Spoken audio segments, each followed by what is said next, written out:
everybody, and welcome to the European Film Club panel. I have the pleasure of being the head of the Creative Europe Media Program of the European Commission. I'm based in Brussels, and I really don't have the opportunity many times to be in meetings like this where we can really talk and engage with the young audiences, because young audiences are the future, so we need to look after them. And I think that's right, and at the same time that's not entirely right. It's a bit wrong, because young audiences are the present.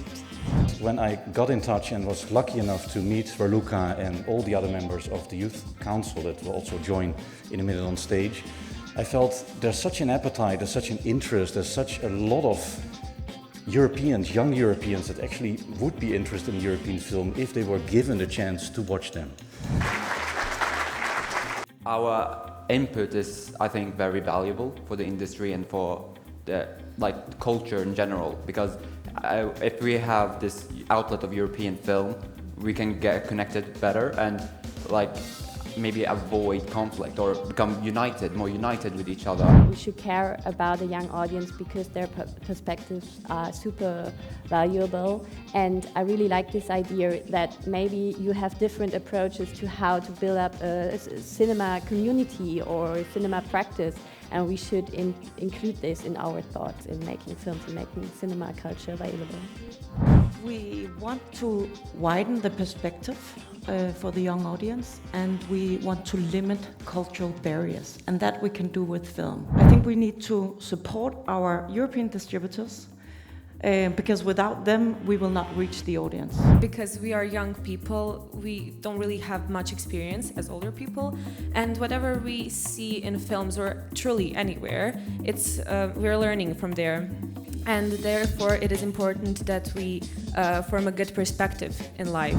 But we need the young audience to help us with the films that matter, but also promotion in cinemas, and then later at a European SVOD platform, so that we can reach our young audience. I see the possibilities in this being a branded label across Europe, but also working with the ambassadors in each individual country to help promote with the distributors. Yeah. So that it reaches a wider audience locally, but also across the European countries.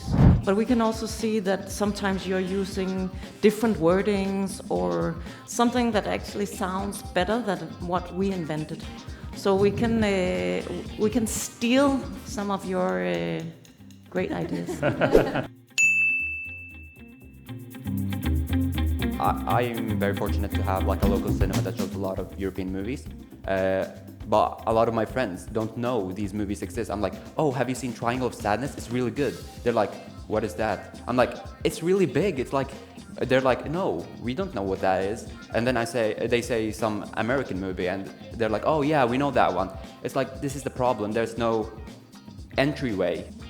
I mean, it's really important to have those hidden gems, because they're also hidden for a reason. I mean, they're really nice. It's really nice to see them, but it's also important that we get to watch films that are about the present, and because we can relate to them mostly. And I want to thank Tina and Malika and Iman and Ahmad for joining me on this panel, and thank you very much for listening.